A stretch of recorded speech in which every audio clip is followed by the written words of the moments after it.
Station of the cross. Jesus is condemned to death. The chief priests and the elders had persuaded the crowd to demand the release of Barabbas, a radical, and the crucifixion of Jesus. So when the governor spoke and asked them, "Which of the two do you want me to release for you?" they said, "Barabbas." But in that case, Pilate said to them, "What am I to do with Jesus, who is called the Christ?" "Let him be crucified," they said. "Why?" he asked. "What harm has this man done?" But they shouted all the louder, "Let him be crucified." Pilate saw that he was making no impression, that in fact a riot was imminent. So he took some water, washed his hands in front of them, and said,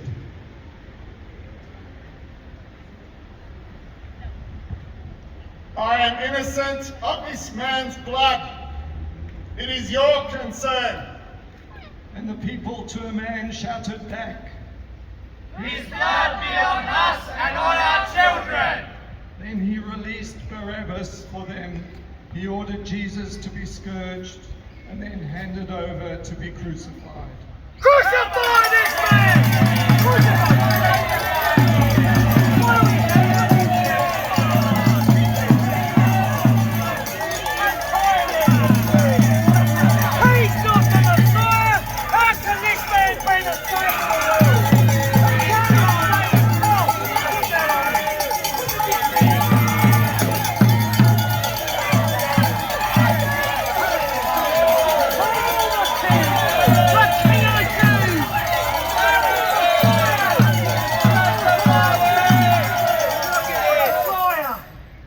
Second station of the cross. Jesus takes up his cross. A soldier speaks. When Jesus came in, the boss threw me a whip and said, "Be creative." So we were. We tied him up and I whipped his naked body. I hit it lash across lash. I wanted to break him. Not just his body, but his spirit, his blaspheming spirit. I tore into him with rage, sheer rage. I hit him so hard one time his whole body shook. But he didn't curse, not once. Bloodied and beaten, we put a scarlet cloak on him. We fashioned some thorns into a crown and stuck it into his head.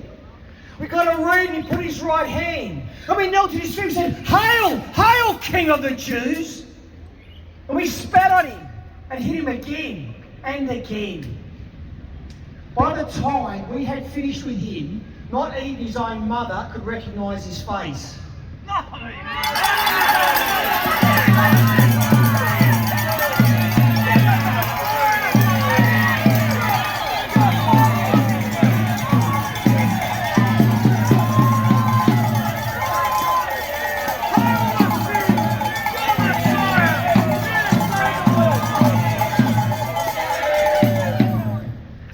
Third station of the cross. Jesus falls the first time. Mary Magdalene speaks. This man Jesus, he has fallen. This man who gave me so much strength has fallen like one of us, weak and exhausted. The crowd cheers on like a carnival, but I look on weak.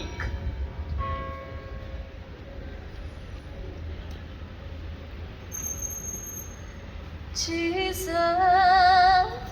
lover of my soul, Jesus, I will never let you go. You've taken me from the miry clay, set my feet upon the rock, and now I know I love you. I need you. Though my world may fall, I'll never let you go.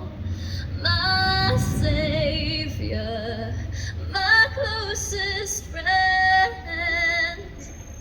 I will worship you until the very end.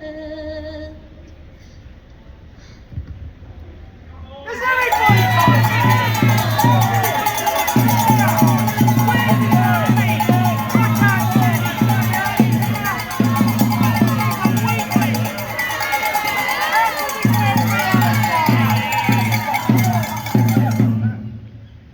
Fourth station of the cross, Jesus meets his mother. Mary Magdalene speaks. No.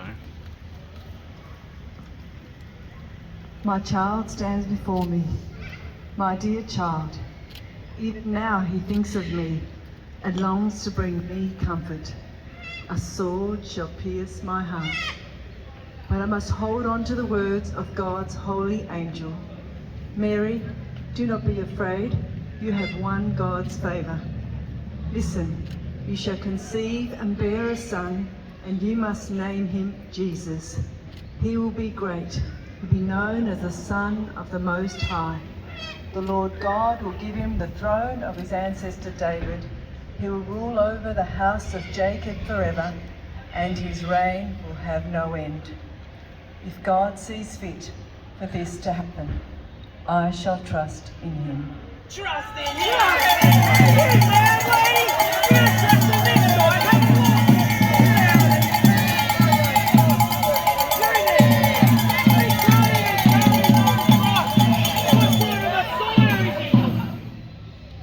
The fifth station of the cross, Simon of Cyrene carries the cross. Simon of Cyrene speaks. As I was coming up from the country, I saw a great disturbance. A prophet led to his crucifixion. Where are his disciples? As I was walking away, I was grasped by a soldier. And you don't say no to a soldier. And I was asked to carry the cross with him. Why me, a total stranger? He's got a total stranger to carry his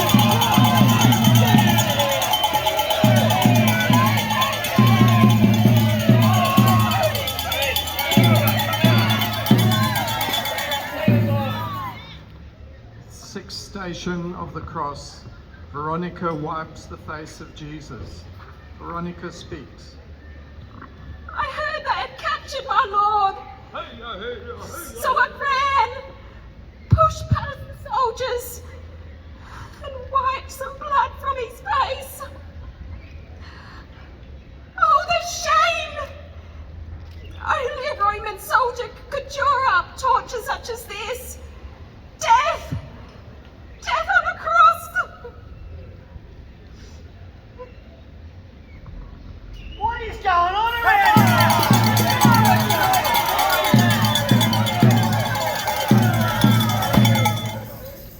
The seventh station of the cross, Jesus falls the second time.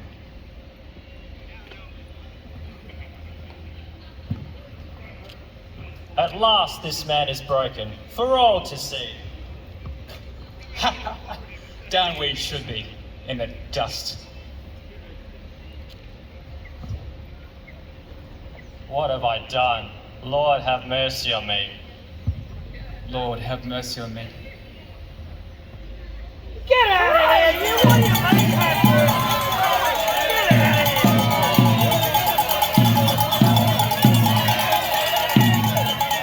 What are you doing? There's no shot going over there. Hey, what are you trying to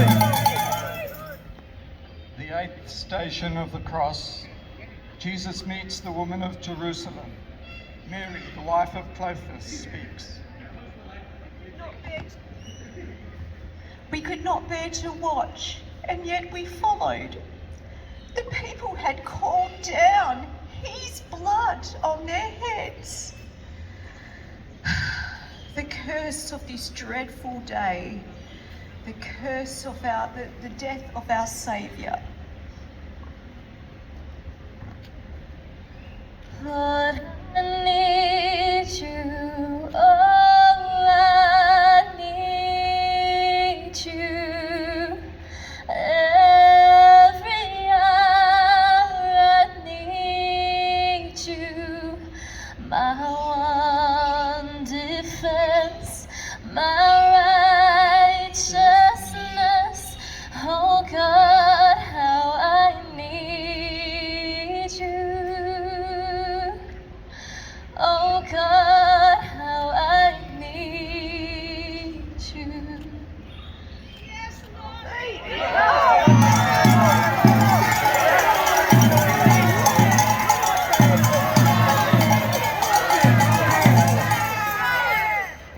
The ninth station of the cross, Jesus falls a third time.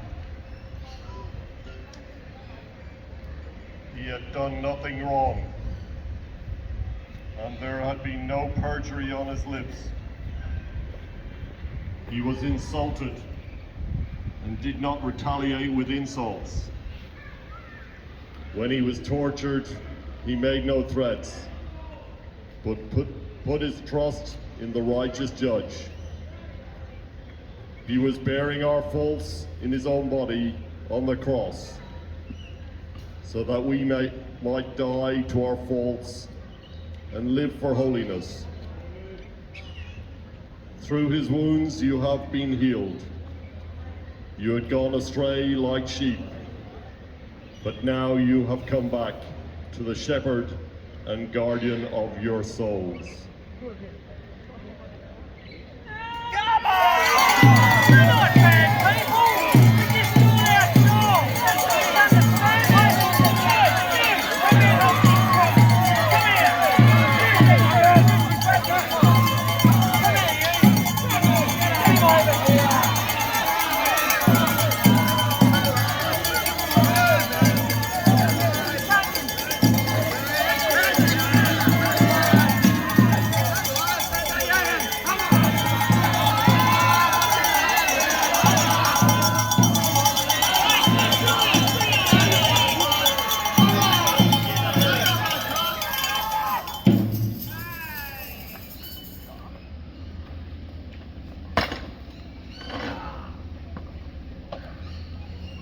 That's a nice scarlet there. Why don't we roll dice for it? What do you reckon?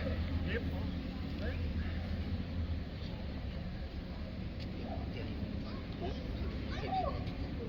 The 10th station of the cross, Jesus is stripped of his garments.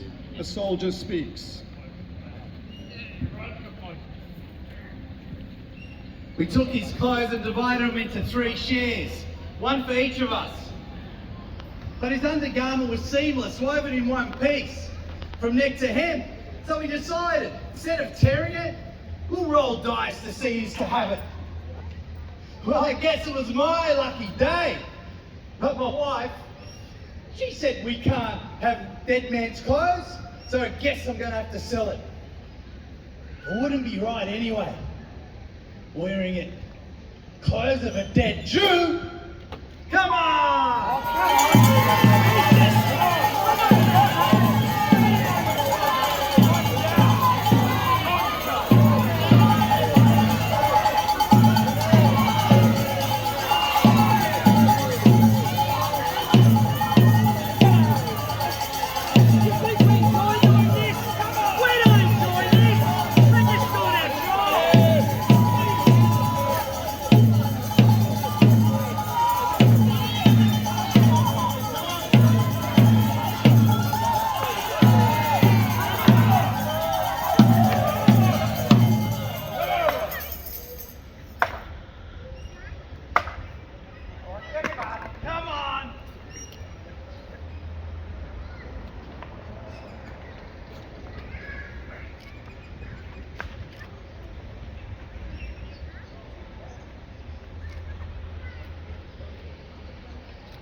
The 11th station of the cross. Jesus is nailed to the cross. The soldier speaks. I got paid double for this job, and extra because it's Passover. And now I have his blood on my hands. I can only think of my children.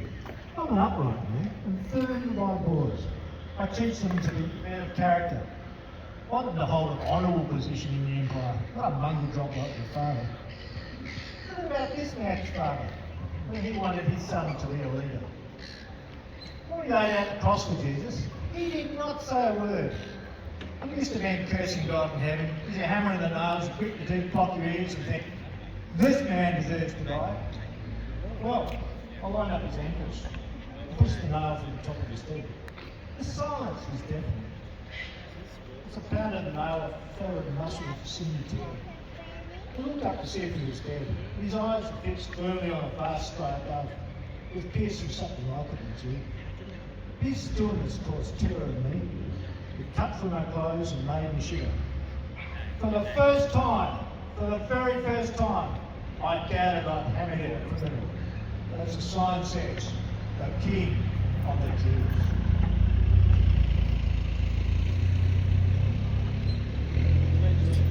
Mary and John stand near the cross. Jesus turns his head to face John and Mary. 12th station of the cross. Jesus speaks to Mary and John from the cross. Standing near the cross of Jesus was his mother, and his mother's sister, Mary the wife of Clopas, and Mary Magdalene. When Jesus saw his mother and the disciple, he loved standing beside him. He said to his mother, "Woman, here is your son." Then he said to his disciple, "Here is your mother." And from that hour he took her into his own home.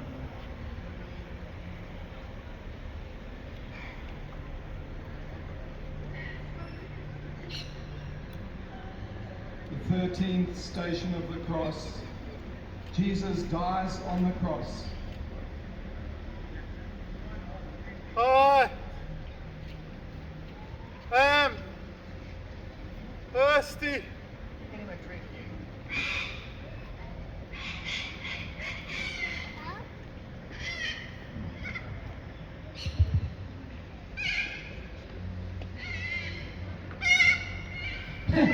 Are you thirsty, son of God?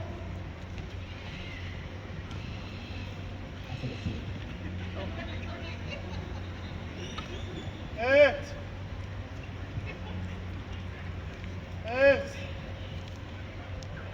finished.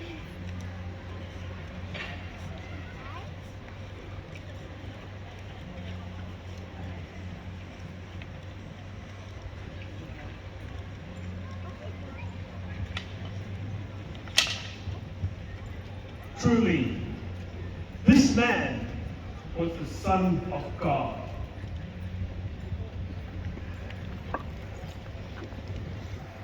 As we all are the Son of God. Got to add that bit.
The 14th station of the cross.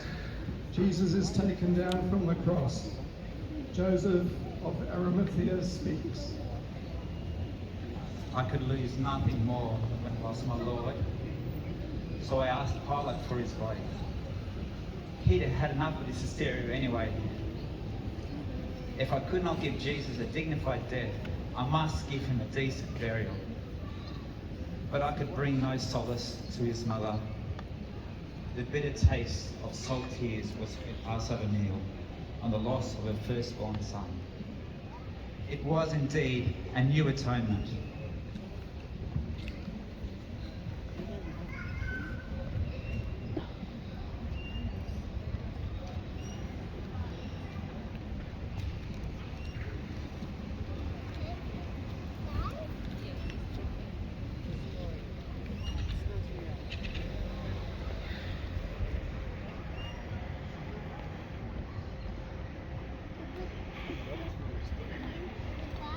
The 15th station of the cross. Jesus is laid in the tomb. Mary of Bethany speaks.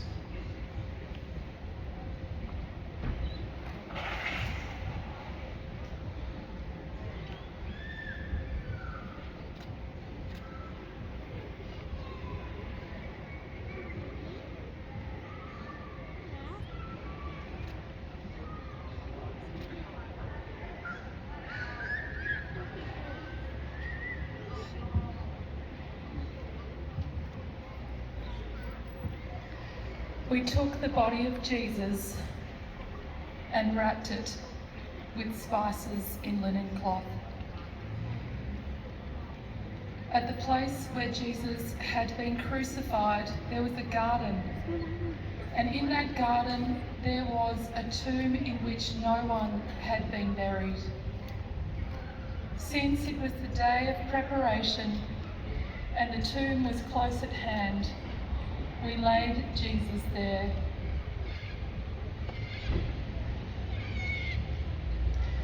This was not new to me. I had anointed him once before with costly oil, the best that I could get. The house had been filled with its fragrance. Some of his disciples had tried to stop me, but Jesus said, "Leave her alone. She has purchased this oil so that she may use it on the day of my burial." So I took the perfumed oil and I placed it on his feet, on his hands, on his head and down his sides, as if to balm his open wounds, wounds that were inflicted by us.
I was in the crowd the day that Jesus died, and as he hung up on the cross, his mother cried. I saw the crown of thorns he wore, the stripes upon his back, the water and the blood ran out, and then the sky turned black. My mind was filled with anger, my heart was filled with shame. This man brought only healing, who could bring him pain? Why does it seem the strong always victimize the weak? And suddenly I found myself stamping with my feet, and I cried, who nailed him there? This man of peace and mercy, who nailed him there? Come and face me like a man.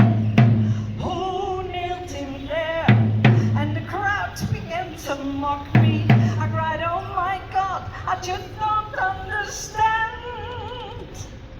Then I turned and saw the hammer in my hand.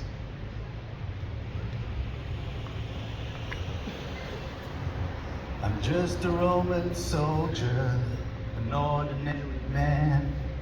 I love my wife and children, I do the best I can, but how could I have killed him? It must be someone else. I've got to find an answer, I just can't blame myself. Who nailed him there? This man of peace and mercy. Who nailed him there? Come and face me like a man. Who nailed him there? And the crowd began to mock me. I said, oh my God, I just don't understand. And I turned and saw the hammer in my hand. So I nailed him there. This man of peace and mercy, I nailed him there. I am the guilty one. I nailed him there with my sins and my transgressions. I nailed him there, this man of peace and mercy. I nailed him there. I am the guilty one. I nailed him there with my sins and my transgressions. I cried, oh my God, now I understand. When I turned and saw the hammer in my hand.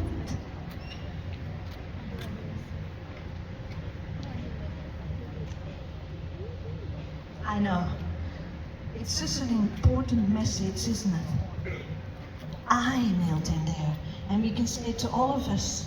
I? No, surely not me. Not me. Well, guess what? I nailed him there, but so did all of us, through our sins and our transgressions. We've got a lovely young lady who's given 1 year of her life to be here in Perth, to witness about Jesus and to show God's love to all the high school kids. Angelina, I can't see her. Where is she? Here she is. Make her welcome, everybody. Hi, everyone. So as Yanni said, my name is Angelique. I'm 22 years old. I'm just going to be sharing a bit about my life and just how much faith has had a really big impact on my life. So just to give you guys a bit of context of where I was brought up in, where I grew up in. So I was actually born in Sri Lanka, so not in Australia. And I was born into a very small family, so it's just my mum, my dad, and myself, so I don't have any siblings growing up. And I was born into a very unique sort of context and place, because when I was born in Sri Lanka, there was a civil war happening. So it was between the Tamil people and the Sinhalese people, and there was a big war that broke out. And it became really, really unsafe where I grew up. So there were like bombs going off literally everywhere. I remember just catching the bus from school to home, back from my school, and the bus stop where I caught the bus at, like 20 minutes after I left from that place, a bomb went off. So it became really, really unsafe living in Sri Lanka, and my dad was also in the police, so he was very much on the front lines of all of that. And growing up, he had a lot of time away from us because he was on mission and things like that. So I actually didn't get to spend lots of time with my dad. So because of that, I wasn't very much close to him. I was really close to my mum, but I didn't really see much of my dad. And I always thought of him as a really strict father. Like, he would always have these like high expectations of me. And I always felt like I had to try and meet his expectations of like school, of you know, doing well with sport or whatever like that. I just always felt like nothing was good enough for him, that I always felt like I disappointed him. So I didn't really, wasn't very close to my dad growing up. But regardless of that, I did have a great upbringing. I was surrounded by lots of friends and family, like aunties and uncles, because I was the first grandchild from both sides.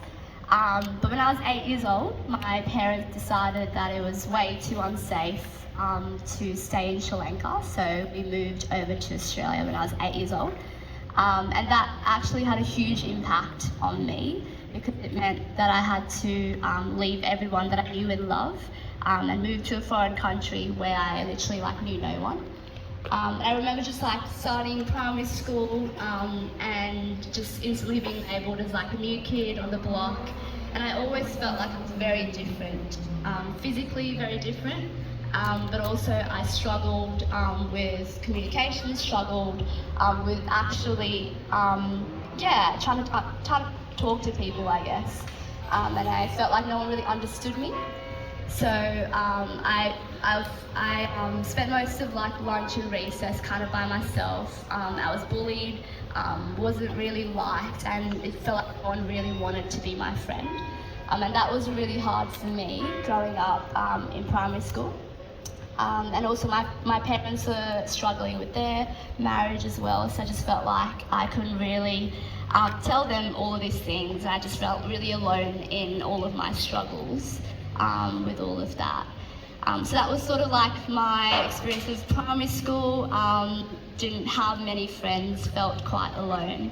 When I moved to high school in year 7, I didn't really have many friends from primary school coming to my new high school, so I had to make friends all over again, and that was very, very hard. And because of the hurt and rejection that I built up in primary school, I carried that on.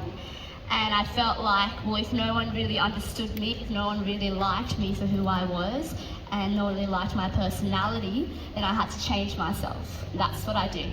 Because all I wanted was to feel like I was accepted. All I wanted was to belong and to be liked and to be loved. So I felt like I had to change myself in order to gain that expectation and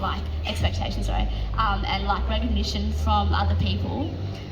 So I just changed the way I, spoke, changed my personality, even my clothes. I was very self-conscious of the way I looked, all because I wanted to belong to a certain group of friends, to just belong.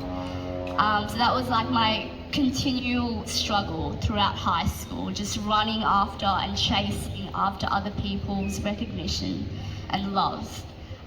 Because I always felt like there was like this huge hole in my heart, and I was trying to like fill it with all of these different things. Other people's love and recognition, and I just felt like I was always empty inside. I would go to social events, I'd go to parties, I would, try to act like this really bubbly, like cool person, but I was actually really, really hurting inside, and I was very scared. And whenever I came back from like a party and hanging out with people, I'd come back to my own room, sit on my bed, and just feel so alone. I just felt like I was so empty, and nothing that I was trying to fill that hole in my heart, nothing really satisfied what I needed really deep inside. And growing up, I was brought up in a very Catholic family. So my parents would force me to go to Mass every single Sunday, and I just absolutely hated it. Like, I hated the idea of faith, hated the idea that I had to be forced to go to Mass, and I just found it really, really boring. So I didn't connect with it at all. Was only, I only went to Mass because I was told to go, or probably grounded for the rest of my life. So I just went along. And I went to a Catholic school. I heard a lot about God. I heard that He loved me. I heard that He died for me. And I also heard that He was a very good father.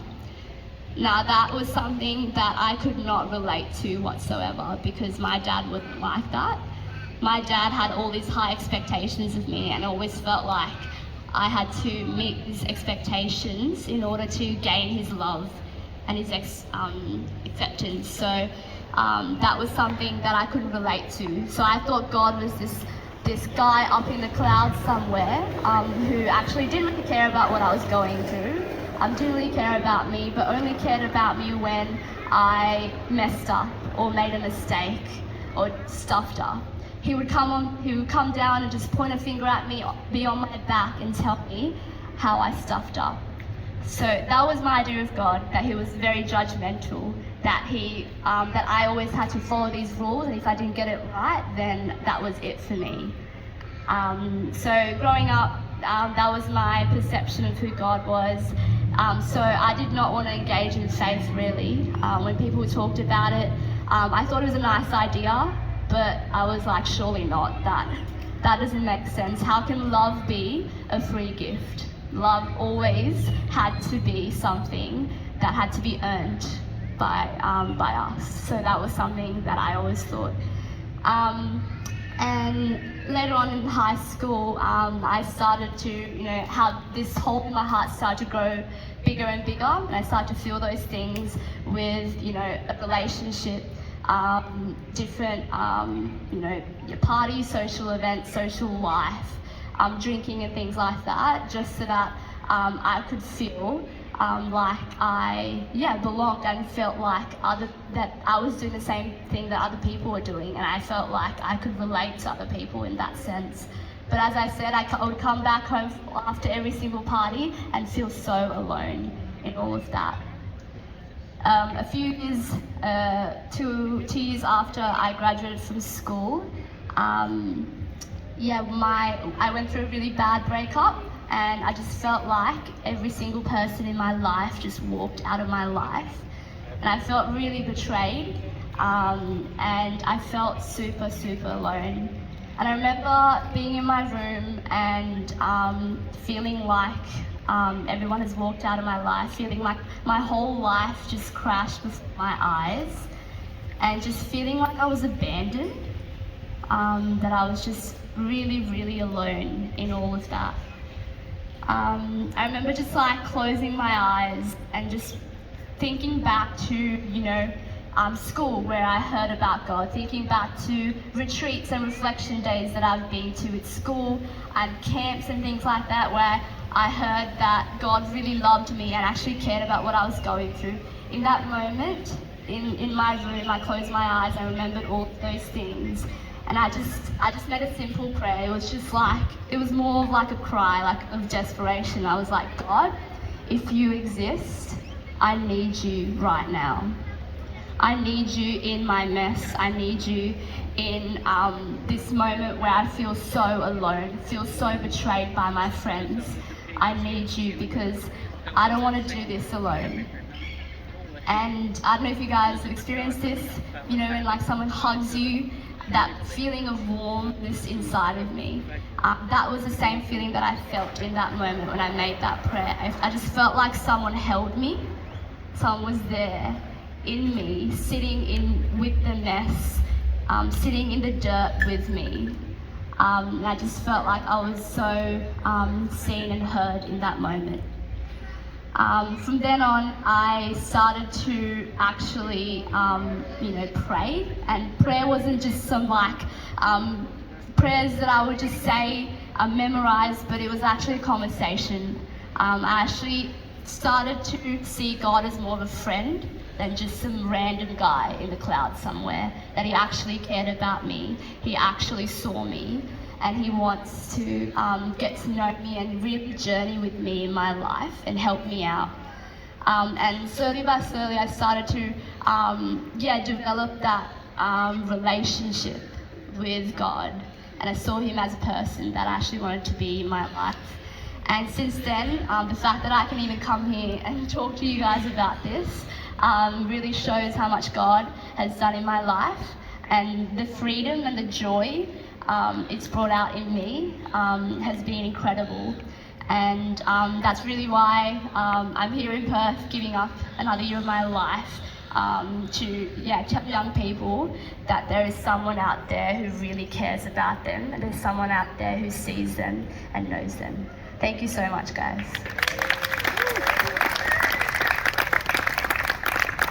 Hi, we are all members of the Disciples of Jesus community, Covenant community.